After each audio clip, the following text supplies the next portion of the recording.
The Old Salt Route was a medieval trade route in northern Germany, one of the ancient network of salt roads which were used primarily for the transport of salt and other staples. In Germany it was referred to as Alte Salzstraße. Salt was very valuable at that time and, consequently, was sometimes known as white gold. The vast majority of the salt transported on the road was produced from Brine near Lüneburg, a city in the northern central part of the country, and then transported to Lübeck, a major seaport on Germany's Baltic coast. History. Historians generally recognize the Old Salt Route as part of a much longer path, which functioned as an important connection between the northern and southern reaches of the country. One of the oldest documents that confirms Lüneburg and its role in refining and transporting salt dates back to 956 AD. According to that document, King Otto I the Great granted the St. Matthias Monastery the customs revenue from the salt works. Even at those early times, the city's wealth was based in large part on the salt found in the area. However, the Old Salt Route attained its peak of success between the 12th and the 16th century.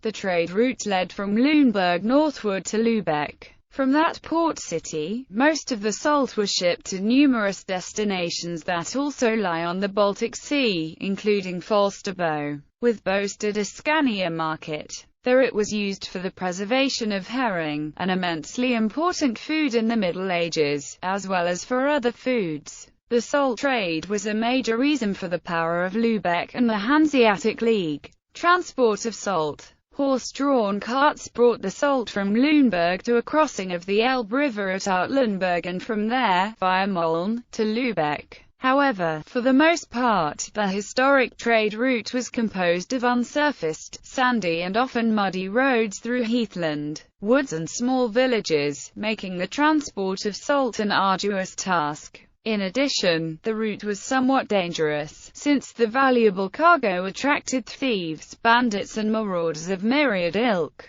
The dangers faced by those who make the long trek and the fact that only relatively small quantities of the precious crystalline substance could be carried in any single journey, made moving salt via overland routes very expensive. In 1398, though, the Technate Canal, one of the first man-made waterways in Europe, was completed, making it possible to transport much more salt in a single shipment and to do so with much greater ease and safety. That change helped merchants satisfy the salt requirements of an ever-growing demand. In the 16th century, for example, about 19,000 tons of the product were carried from Lüneburg to Lübeck each year, either by land or water. However, it still took about 20 days to complete each trip. Tourism. In modern times, a trip along the Salt Road promises a rich blend of nature and culture. The trip can be made on foot or on bicycle, and part of the distance can also be enjoyed on a paddle-wheeled steamer. There are many fascinating sights along the old trade route.